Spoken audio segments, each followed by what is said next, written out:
If you feel like food just kind of sits there like a rock in your stomach for hours, that may be exactly what's going on. And there's a variety of issues that can create this. And a lot of people will feel like extra bloating or extra pressure or even some cramping, or just the food just feels like a rock in your stomach. Like, why is it just sitting there and why won't it move out and what's going on here?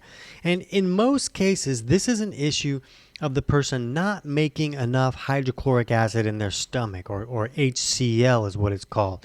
And this stomach acid is basically meant to help us acidify that food so that we can break it down and get the nutrients out of that food. But there's a wide variety of reasons that someone may not be able to make enough stomach acid, and then that food doesn't get acidified so that you can break it down. Now, one trick is that once that food is acidified correctly, that's what signals the body that, hey, it's time for this to leave the stomach.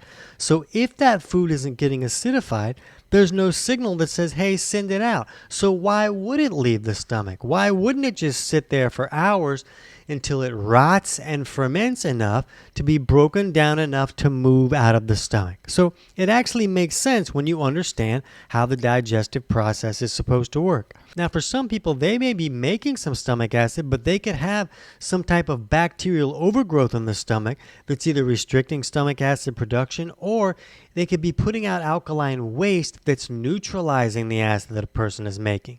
So maybe a person's making some stomach acid, but all of this alkaline waste from a bacterial overgrowth is neutralizing it and restricting our ability to acidify that food, break down that food, and also signal the stomach, hey, it's time to move this stuff out. So if a person can either take steps to acidify their stomach correctly or reduce some type of overgrowth, if that's an issue, then they can see a lot of improvement to this issue. So if you want to understand this a little bit more and steps you can take to improve this issue, you can click on the link on the screen, in the pinned comment, or in the description of this short for our full video on my food just sits in my stomach like a rock.